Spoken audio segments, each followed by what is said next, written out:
Good afternoon to you. It's 3:06 now, News Talk 105.9 WMAL, where we are making sense of the news. Coming up today, Chris Piehota joins us at 3:30. That is former FBI Executive Assistant Director, spent 25 years in that agency. He'll react to Kash Patel's confirmation hearing today to become the next FBI director. At 4:30, we are joined by Army helicopter pilot, former senior Pentagon official Amber Smith. She will assess this horrific crash last night just outside Reagan National Airport between a military helicopter and a commercial airliner. And at 5 o'clock, retired Navy Captain Hung Cao is here. You know him also as a former U.S. Senate candidate in Virginia. He'll react to everything, including last night's crash, the effort to recover the bodies. He's been involved in salvage operations himself throughout his career. He'll also react to Tulsi Gabbard's confirmation hearing to become the Director of National Intelligence. That's taking place today. We've got a lot going on. You can join us at 888-630-9625, 888-630-WMAL. President Trump today speaking on this crash. On behalf of the First Lady, myself, and 340 million Americans, our hearts are shattered alongside yours, and our prayers are with you now and in the days to come. We'll be working very, very diligently in the days to come. We're here for you to wipe away the tears and to offer you our devotion, our love, and our support. There's great support. In moments like this, the differences between Americans fade to nothing compared to the bonds of affection and loyalty that unite us all, both as Americans and even as nations. For those of us in the Washington, D.C. area, last night, your phone probably lighting up in the vicinity of 9 p.m. It was 8:47 p.m. Last night. When a American Airlines flight 5342 coming from Wichita, Kansas, and landing at Reagan National Airport, destined for Reagan National Airport, made contact with a US Army Blackhawk helicopter, the two colliding in midair over the Potomac just to the east of Reagan National as that plane was on approach to runway 33 at Reagan National Airport. The first responders, there were hundreds of them, spent all night last night trying to get to the victims, to the wreckage, and have been spending all of this time since then recovering the many bodies that are being found and being pulled from the water from both that plane and from that helicopter.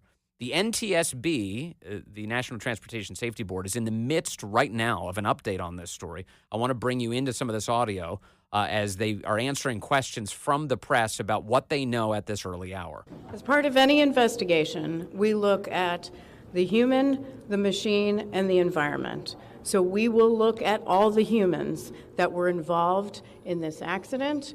Again, we will look at the aircraft, we will look at the helicopter, we will look at the environment in which they were operating in. That is standard in any part of our investigation. I'll turn it back. Chair, can I ask you, has the flight data recorder been recovered yet? And what is the difficulty in a water disaster like this, which presents a very difficult environment for your investigators and the people out on the water? Well, the question was on the flight data recorders. And we have not recovered the flight data recorders yet. We know they're there. They are underwater. This is not unusual for the NTSB. We have many times recovered flight data recorders in water. We have our lab right here that is about a mile from the NTSB, so it's not unusual. And once we get those, we'll be able to get those read and information from them to be able to provide further information to you. I'm going to turn it back over to Member Inman. Sir. Heather Henry with CBS News. Earlier today, Defense Secretary Pete Hegseth said a mistake was made last night. Based off of you all's initial investigations and preliminary findings, have you all been able to tell whether this was human error or mechanical failure? The question was, is there been human error or mechanical failure? We don't know what we know just yet. We do not know enough facts to be able to rule in or out human factor, mechanical factors. That is part of the NTSB investigative process and where all of these groups will come together. It's one of the reasons why the NTSB is known as the gold standard. We will take the time that's necessary, but I'd also like to reiterate, if we find something that is a significant issue that warrants immediate action, we will not hesitate to make those recommendations and make them public.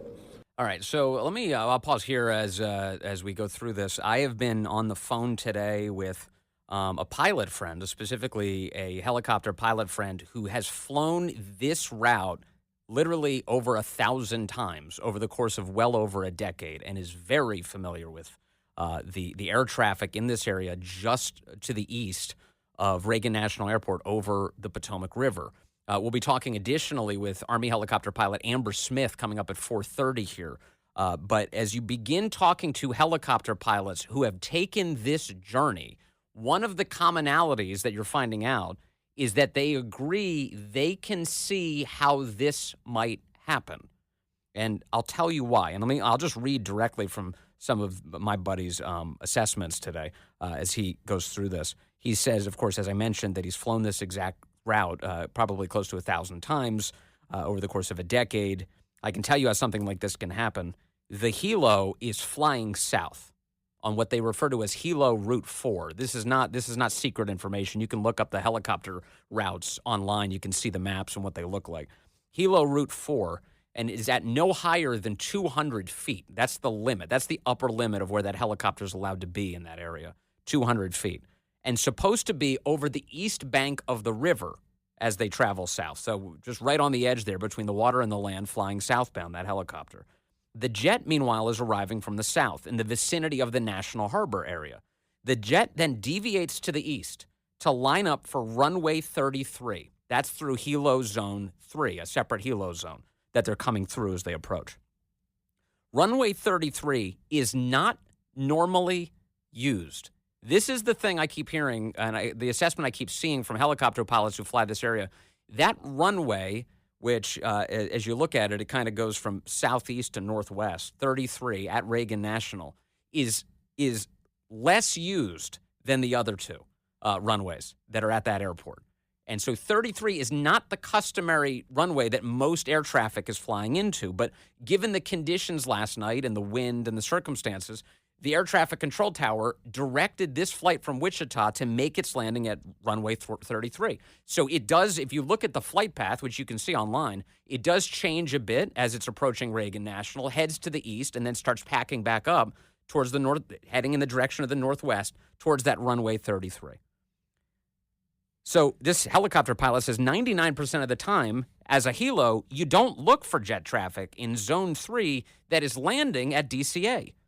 All of the traffic and activity is usually off the nose or to the right, to the west, towards DCA. The jet is hyper-focused on landing since they're turning to short final, to a short runway. That's their final approach. With strong winds at night. It's the helo's job to stay clear, especially when the helo aircrew states the following, and you've heard this probably by now if you haven't. The phrase that they use is traffic in sight, request visual separation. In other words, the helicopter pilot is telling the air traffic controller, I see the traffic. I see this fixed-wing aircraft coming in. I'm requesting that I can handle the visual separation. The air traffic control tower responds in kind and says, okay, do that. Do that. They probably confused the jet with another. This is busy airspace. And looking closer towards the airport, not to their left, east, in the dark area of this helo zone. I'm looking at a picture here. And wearing night vision goggles, as we're hearing that they were, doesn't really help. In fact, you can argue it makes it worse in the urban environment with the lighting. If you've ever put on night vision goggles or seen the way that it looks for a military member, what they're looking into is typically, or as I recall, it's green. Everything is green with varying degrees of brightness. It's not distinguished by varieties of color. And so if you're looking into an urban area, as you would be, if you're the helicopter flying south and this plane is approaching from the southeast over land, and then it's going to cross the Potomac to land at that airport, it's over urban area with a lot of light. And so as these crew members, particularly the pilots who are sitting in the front, are looking ahead, trying to make sure they're not running into anything, they're staring at air traffic that's in the air, but they don't see this air traffic that's just off to the side because it's hard to distinguish through night vision goggles. This is the theory. This is what we're working with and what helicopter pilots are saying this morning. And so wearing night vision goggles doesn't really help. In fact, you could argue it makes it worse in this urban environment and this lighting. So that's where we are right now. Now, we talked for a while, and I asked him a lot of questions about this. I wanted to know more, obviously. One, like, wouldn't it be incumbent on the air traffic control tower to be insistent to helicopter traffic that runway 33, this unusual runway to use, is currently being used? And the answer to that is, well, yes, that's one of the things that they should be doing. They should be doing is alerting this helicopter traffic to that. Additionally, the questions about where these aircraft were in space are going to be essential. The NTSB, which is digging into all of this, is going to have to establish the exact altitude at which the collision occurred.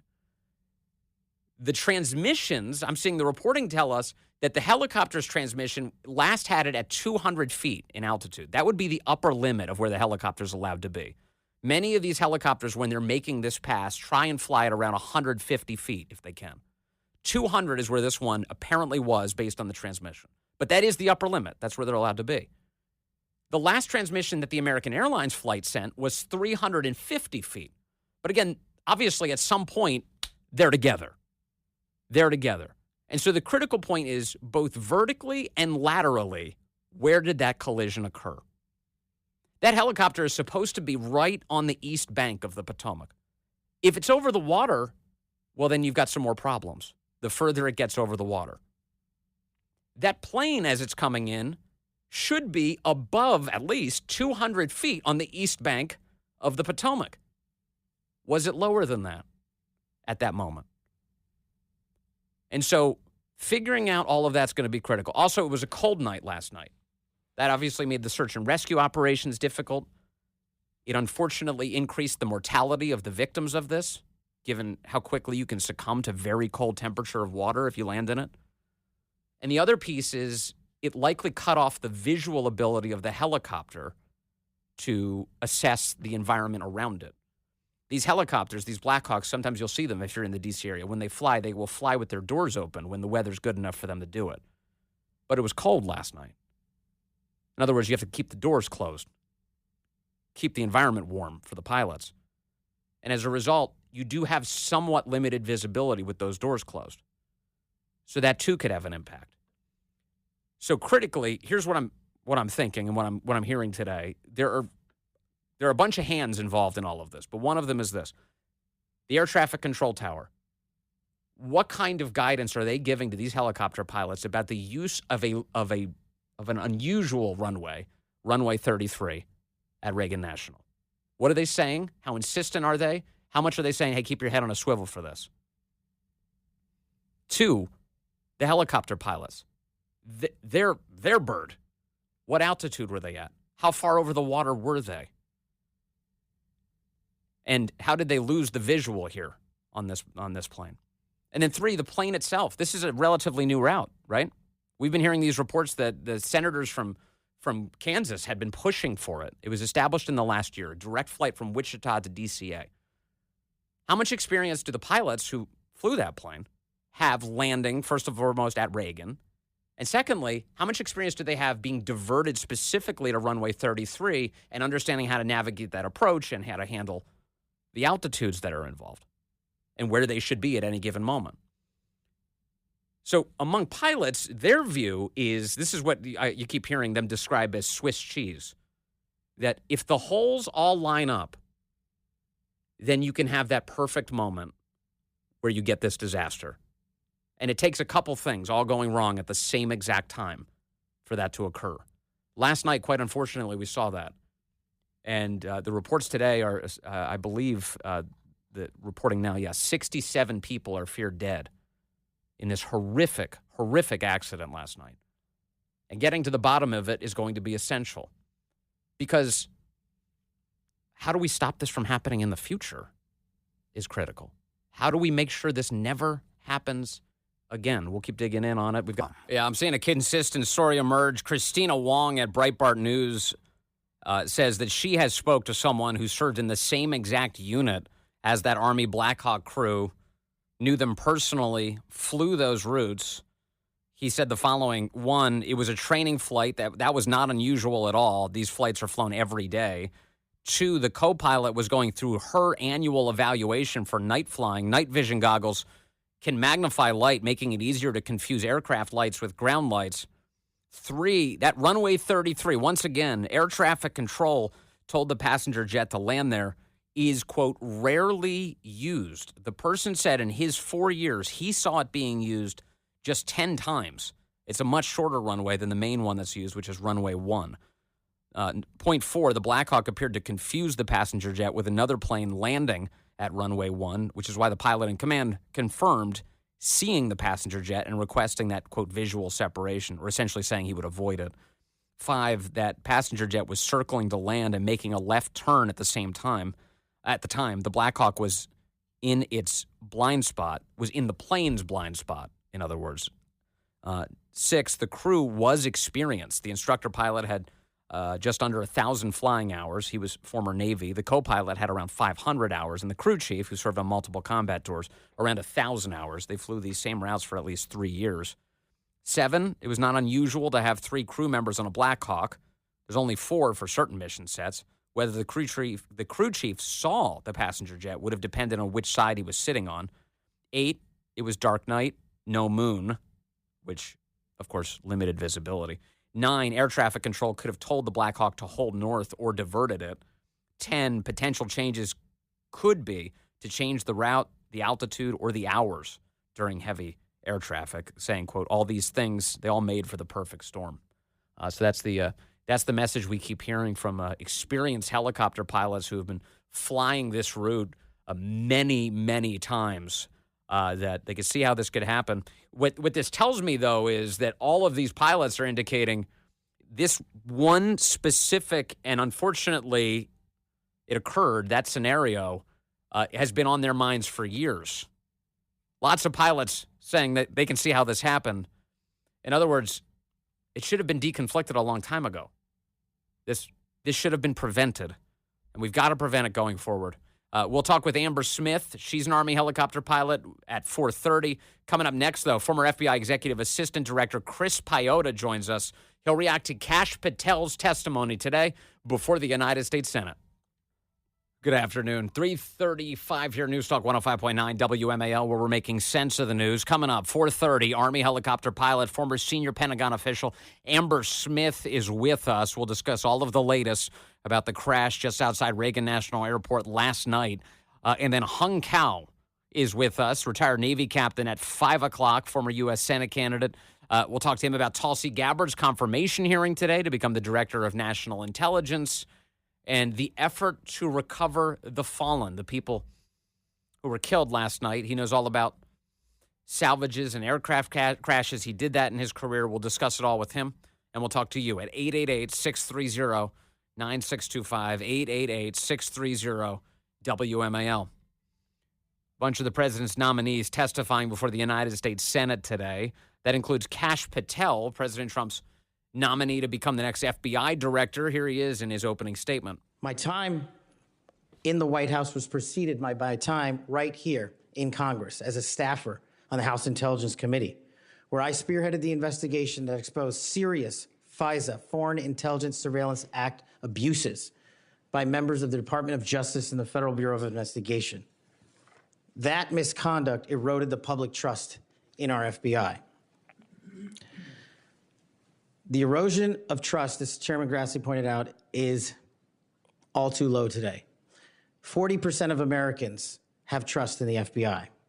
There is right in the front of all of this, right in that opening statement, laying out that the FBI and the United States Department of Justice have lost a lot of trust, given their poor behavior over the last few years, and that he's here to restore it.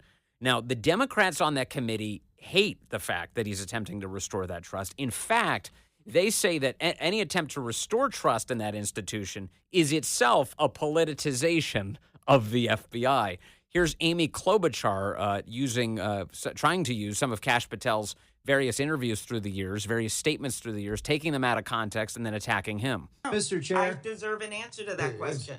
He is asking to be head of the FBI, and he said that their headquarters should be shut down. Mr. Chair, parliamentary inquiry. You got anything you want to say, Mr. Patel, before I go on to Senator Lee? Simply this.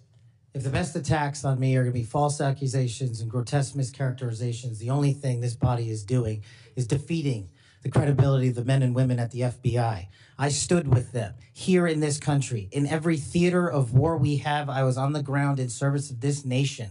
And any accusations leveled against me that I would somehow put political bias before the Constitution are grotesquely unfair.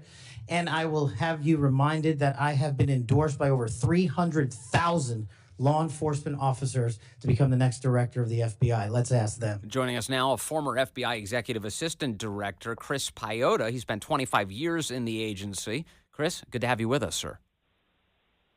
Hey, it's a pleasure to be with you and your audience today. Kash Patel for FBI Director. How do you think he did today? I think he did well. I think he didn't get dragged into any of the usual bear traps that the confirmation committees tend to set for the folks. So I think he did well. He comported himself as a professional. He didn't take any of the bait, and I think he's going to do fine. Yeah, one of the things I was really struck by and deeply frustrated by was the efforts by the Democrats to attempt that the FBI is an institution that has no current problems, hasn't had any problems the last few years, and any effort to reform it would be somehow an atrocity. Did you get that impression? Well, I think what they want to be able to do is normalize the activities and operations of the last several years, and that's just not what the FBI is about. The last few years, the FBI has really strayed off course from being that apolitical, highly trusted and respected organization that it once was. And it's certainly not the same organization that I came up in and where I learned how to be an FBI agent. So I think it's been a severe leadership failure over the past several years, and to ignore that is just willful blindness. Yeah, I did think that Kash was more restrained than I would be, or at least than I wanted him to be. I wanted him to come out swinging, but he seemed he was very disciplined today, Chris, because he was being respectful of these United States senators, although not all of them deserve it, and respectful of the process. Yeah, I think he did a great job. He really did keep his composure, and they tried to bait him on several issues, but he didn't budge. So he did well. One of the things the Democrats kept hitting was, who do you work for? Who do you work for? And he would say the obvious, which is, well, I work for the Deputy Attorney General directly, and by extension, the Attorney General, and by extension, the White House and the President of the United States. And then the Democrats would turn that into, oh, so you're saying you don't work for the American people? Can you believe these lines of attack? Well, I just think those bear traps, right? You can't answer properly, because if he would have said the American people, then he's going to disregard his immediate chain of command. So I think those are bear traps, and he answered in the best way that he could. Yeah, no, that's exactly. But I think they were going to get him either way. Chris, why do you think Kash Patel is well equipped to take this job? I think he has a good broad background. You see his resume. He's worked at the Department of Justice, Defense. He's worked on the Hill, National Security Council. He's a litigator. He understands legal issues, and I think he understands the threat environments, the current and emerging, that the FBI faces. So I think he'll be able to come in and get a good grasp of the scope of what the FBI has to do from an operational perspective. And he also has a set of marching orders from the White House and the new AG on how they want FBI operations to run, as well as his own vision. I think he's going to do a great job, and the FBI requires some reset and recalibration, and I believe he has a strong desire to do it. Also, I think he's going to do well. Yeah, I'm with you, and that all makes perfect sense. He's been on the receiving end, too, of some of the tyrannical behavior of the federal government and its agencies, as well as Congress, for that matter. And he knows a lot of people who've been on the receiving end of that. Do you think that experience is going to help him right-size the FBI and focus on protecting civil liberties while conducting these investigations? Absolutely. And I think until you've been on the receiving end of that type of power, it gives you a better understanding of how to use it more judiciously and objectively. And I think that, an organization with the power and size of the FBI has to have a firm hand on it to make sure that they're conducting business in a principled manner. So I think he's going to have a much different perspective on how to wield the power of the FBI. I'm looking forward to his confirmation. I hope it comes through. Chris Piehota, former FBI Executive Assistant Director, thank you, sir, for your thoughts today. Thank you, and appreciate it. Have a good day. You too. Good to talk to you. There he is, Chris Piehota. He served in the FBI for 25 years and thought Kash did a great job, and he's the right guy for the job. And you heard Kash today say that he's got the support of many, many thousands of law enforcement officials across the country who want to see him in this position. Not surprised by that. Kash has been a great guest here on this program throughout the years. I look forward to talking to him again. I think next time we'll do it, he'll be FBI director. So we'll have a lot to discuss with him. Among the things that he emphasized today, due process. This gets right to what I was just talking about with Chris, which is that Americans should be afforded their constitutional rights. In fact, those rights should be protected. Take a listen. Provided with Here it is again, one more time. due process must be provided without bias to all Americans. And if we cannot provide due process to the worst, then there can be no due process for anyone. And our constitutional republic fails. I like that. I want to have FBI directors who obsess over constitutional rights as a starting point. I think that is great. Amy Klobuchar, as I already played for you, was just an awful human being today. Here is one of those moments where she says that she wishes she had endless amounts of time to question Kash Patel to really get to the bottom of why he's such a bad pick. Kash hit her back. The rest of the interview, this is why snippets of information are often misleading and detrimental to this committee's advice and consent process. Well, if you consent, I would love to have 5 hours of questions, and then I could read the whole transcript. You've got 2 minutes. Wow. Wow. You've got 2 minutes. Use them well. And she didn't. She failed to use them well. Don't entrust her with your minutes. They're not going to go well. Dick Durbin is he's another doozy. Here he is today. They were angry at Kash because he played some hand. He had some hand in the J6 choir in terms of raising funds for the families of the January 6 detainees. They are angry at Kash Patel for that. And so they tried to make that a really big deal. Never mind the fact that Kash was right at the center of the Pentagon at the time, was furious that the National Guard was not being provided, as President Trump had offered to protect the Capitol on January 6th. But guess who rejected it? Chuck Schumer, Nancy Pelosi, Mayor Muriel Bowser. It's documented that they were rejecting all of this. And yet somehow it ends up being, Trump and the Trump administration broadly slandered here. Insanity. Dick Durbin today talking about January 6th and January 6th pardons. He's really upset about this. He's not upset that Biden pardoned his entire family, though. So do you think that America is safer because these 1,600 people have been given an opportunity to come out of serving their sentences and live in our communities again? Senator, I have not looked at all 1,600 individual cases. I have always advocated for imprisoning those that cause harm to our law enforcement and civilian communities.